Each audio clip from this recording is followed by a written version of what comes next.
भारतामध्ये दरवर्षी साधारणपणे 2.25 लाख कोटी रुपयांचं औषधांचं उत्पादन होतं. याच्यातलं निम्मा एक्सपोर्ट होतो.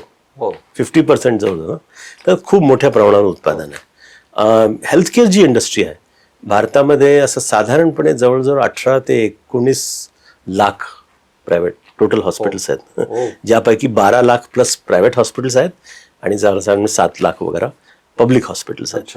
तर एवढी मोठी इंडस्ट्री आहे. आणि ह्याचं मी तुम्हाला एक दुसरं उदाहरण सांगतो जे खूप इंटरेस्टिंग आहे. तुम्ही म्हणजे ह्याचा आकार किती आहे. हे 2021चे आकडे आहेत. हे कोविडच्या काळातले. तुम्ही जर संपूर्ण जगातले वेगवेगळे देश घेतले की त्यांच्याकडे किती अब्जपती आहेत. डॉलर अब्जपती. म्हणजे अतिश्रीमंत. तर पहिला नंबर युएसचा आहे, दुसरा नंबर चीनचा आहे आणि तिसरा नंबर भारताचा आहे. जर्मनी, फ्रान्स, इंग्लंड म्हणजे जपान ह्या सगळ्या देशांपेक्षा जास्त अब्जपती श्रीमंत जास्त भारतात. आता हे जे अब्जपती आहेत ह्याने पैसे कुठून येतात, त्यांनी पैसे कुठून कमवलेत.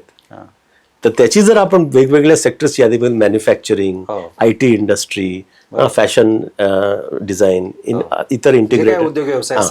तर 21 मध्ये टॉप नंबर सर्वात जास्त अब्जपती हे हेल्थकेअरचे होते. मॅन्युफॅक्चरिंगच्या नंतर मॅन्युफॅक्चरिंग तर खूप मोठं आहे. याच्यामध्ये कार पासून, मोबाईल फोन पासून आणि कपड्यांपासून सगळ्याच गोष्टी येतात. ते नंबर 1 आहे. आणि त्याच्या पाठोपाठ number 2 largest number of billionaires in India is from the healthcare industry, healthcare and pharma. तर ह्याच्यावरून ह्याची किती व्याप्ती आहे आणि किती मोठी इंडस्ट्री आहे याचा आपण अंदाज काढू शकतो.